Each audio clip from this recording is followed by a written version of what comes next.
you should go through this again. No, I like that. It is. I mean, it is good. Like Yeah, it does. it makes me puts feel. it in perspective. Yeah, it makes me feel like I'm being a little harsh on myself. You are. But I'm just generally like that in nature. I feel like. I would say most teachers are. Okay. Okay. Go. So thinking about yesterday's observation with the fourth hour and thinking about overall how the lesson went, how do you think it went? Well, at first I was kind of worried because I had some kids that seemed to be a little bit more obnoxious than usual, and I was worried about their behavior during the debate. And as it was progressing through that first round before lunch, I was like, oh boy, this is not good. But then, you know, even though it was a little bit, the boys were a little bit rowdy, when I read the reflections afterwards, that my assessment piece, all but 2 kids had everything that they needed to. They were able to make the claim that their assigned historical figure was a captain of industry and support it with details from their research, whether they got it from their research, their group discussion, or the debate, and they were able to do that. So I feel like if that was my assessment piece and it went over well, then this must have been a successful activity. So you felt like even though the classroom management piece of it or the behavior piece didn't go as smoothly as you wanted it to, students still at the end of the day got out of it what you wanted them to get out of it? Yeah. And I was worried because I'm like, well, clearly they were just distracted by, you know, some of the shenanigans that was going on or were going on with some of the kids. But when they wrote their reflections, it seemed like they all got right back onto what they needed to, and they displayed the information and the knowledge that I needed them to. So if you had to do it over again, anything you would change? Anything you would do differently? If you had the same group of students? I would probably see if I couldn't tag team the representatives, allowing the group members, more of the group members to come in front of the classroom and speak, just to get them more engaged. As far as just speaking in front of the class and having to pull out knowledge, even though it might be in front of them, they have to actually use their words. You know, that's what I might change in the future, just thinking about it. So you had 6 students up in front who were serving as the representatives, and the rest of your class were in the audience, and they were going back and forth and working in their small groups. Did you feel like your students out in the audience were also engaged, or as engaged as the 6 up front? Yes and no. There was a couple times where I looked up and I saw some kids on their phones, and that didn't happen in the other classes. I feel like the last 2 debates I watched, they were all fully just really engrossed in what was going on up front. But then at other times, the same with this class. They had everything down. They weren't looking at their phones. Even some of the kids that are on their phones usually were watching. Some of the kids that usually aren't engaged, just in class in general because it's boring, were watching these kids. So I feel like overall it was good for this class. Not the best, but pretty good.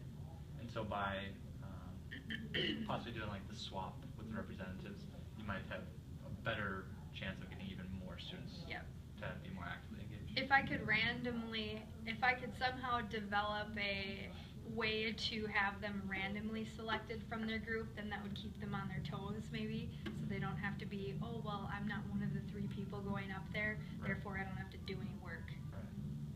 Even though their job as a group member is to be writing notes and to be prepared for when their group member comes back and they come together and collaborate.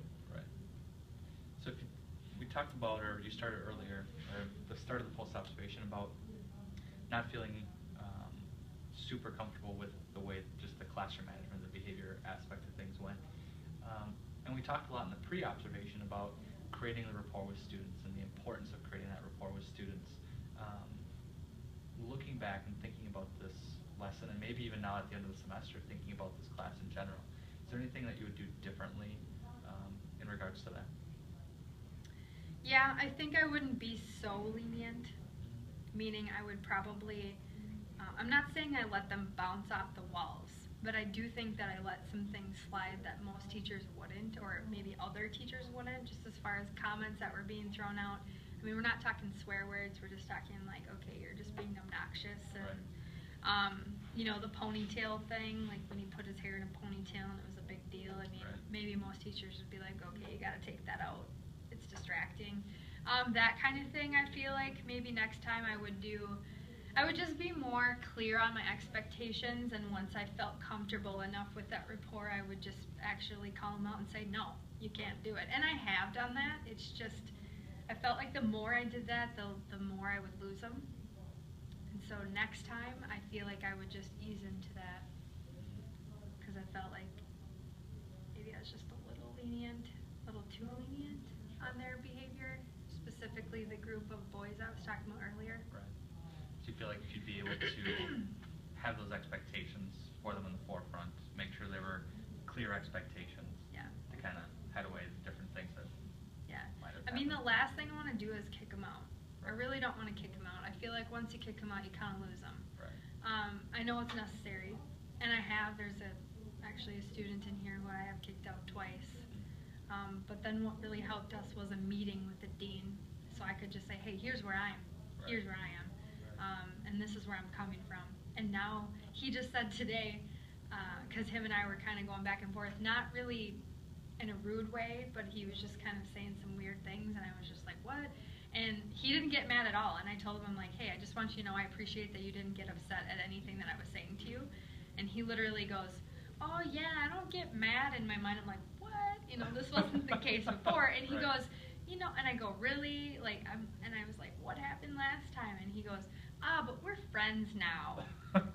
So him just knowing shows that me importance. and know what I was about, I could say those things to him today without him even getting fired up or setting off one of his triggers. Right. And he's a kid that has triggers. Right. And so that just tells me a lot about how far we've come, because I was talking to him like that prior, and he had no idea where I was coming from, and therefore he blew up. Right. So. I mean, it goes back to that importance of, on Danielson's rubric, the things that we're talking about are 2A, the 2A, creating relationships with students, and then 2B, creating that culture of learning, right? And going back and thinking about your strength, or one of your strengths, is just your ability to be able to create those relationships with kids. So you talked about, again, maybe not feeling great about the behavior management piece, but if we kind of put that to the side and we look at some of the evidence that I took during the observation yesterday, you'll see some of the areas that I've highlighted, and specifically with the yellow. If you look right away at the very beginning, within 10 minutes, all students are moving around the room and meeting with their group. Then, a couple minutes later, all but 3 students are speaking with their group mates. So you did have 3 students that were a little bit towards the back that didn't immediately jump into their group and go, but for the most part, you had almost 100% engagement with students getting into their groups and talking about what they were supposed to be doing, which is also key. They didn't jump into their groups and start talking about whatever they were doing that night.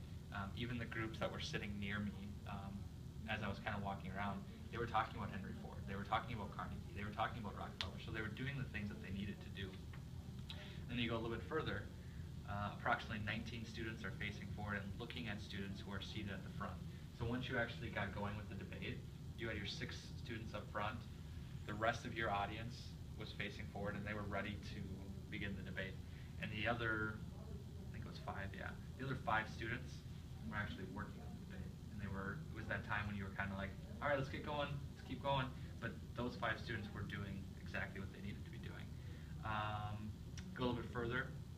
Again, all the students are facing forward during the debate. 11 students were taking notes, and then you have your students up front. So you have 80% of your students at that moment were actually taking notes or actually participating. Then we go to lunch, and examples of engagement just keep on going. 4 students are taking notes in the audience. All students are facing forward. And then here's the big one. This is, to me, the one, these last 3 that I highlighted in particular. You're over 3/4 of the way done with your lesson, especially with the block period. And I know you have lunch that maybe would help with keeping kids engaged and focused, or maybe not so much. But over 3/4 of the way through, you have all but 3 students are collaborating with their group. All students are facing forward. So even towards the end of your lesson, you have almost 100% engagement, which is huge. And going back to that, your assessment piece, when you look at the notes and you look at the evidence that was taken, I'm not shocked at all that the vast majority of your students also did a good job of answering that question, because the evidence is right there to show it. And then the biggest piece at the very end, all students are writing at their desks. So you gave them the reflection question, asking them whether or not their person was a robber baron or a captain of industry, and a minute later, the room is completely quiet. All students are writing at their desks. I mean, so in a matter of just over a minute, you gave the instructions, gave the question, kids took out notebooks, and they were writing. And so when you're looking at different examples of student engagement, I think these are some of the biggest pieces of evidence. And again, just a kudos to you and the planning and the preparation that you did for that. So I think that was, I don't know. Yeah, looking at this, I mean, from an outsider perspective, maybe it did go better than I thought it did. And the big piece for me is when I ask them to do something, they usually do it. Mm-hmm. It depends on the day for them, but they all went back to that's what I noticed yesterday. So I was reflecting and was like, okay, so some of their behavior just didn't seem appropriate to me. Right. I thought I earned more respect from them than maybe what they showed. Right. And that's what was really getting me down. But then something that brought me back was, well, when I asked them to do their reflection, they all did it. Not one of them was on their phone. Not one of them was trying to distract somebody else. They all wrote it. They all turned it in. Right. And when it comes down to what we talked about in the pre-observation about the purpose of the lesson, and at the end of the day, what did you want your students to know? What they demonstrated for me. Right.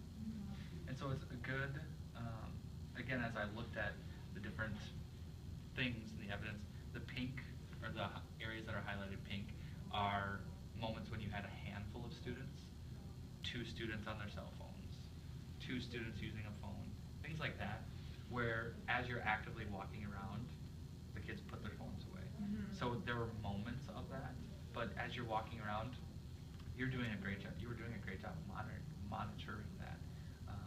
Again, it comes back to, I think, those relationships that you're creating and the culture of learning that you're creating with your students, which I think is very important.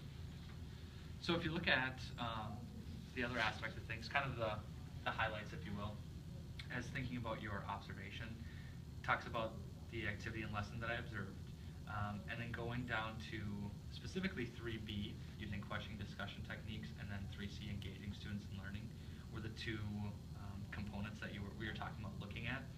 We've spent a lot of time talking about that already, but again, approximately 19 students are looking, facing forward, but just different pieces of evidence that you'll see in each one of these things. So I don't want to bore you and hash over the things that we've already talked about, but going through some of the summary comments, the things that are going well, again, your rapport with the students, the culture of learning that you're creating with students. It's obvious that the self-reflection that you've done over the last 24 hours, and even our just conversations we've had in the hallway and things like that, you have a lot of strengths as a teacher. Going through, talking about some of the discussion or areas of growth, and again, we talked about a lot of these. The quality of interactions between teacher and students and among students was uneven, where there were times where students were not so much disrespectful to you, but I think disrespectful maybe to one another. Peers, yeah. Peers. Excuse me. And just thinking about, again, sharing those and reviewing the expectations for the class. And one thing, I don't know if we've talked about or not, but something that would possibly work, especially with a group like this, where it seems like especially some of the guys were kind of craving that attention and craving that want to have independence, of coming up with some consequences or rewards as a collective group, or like a type of constitution where the kids feel like they really have an onus in what's happening. Yeah, all of these things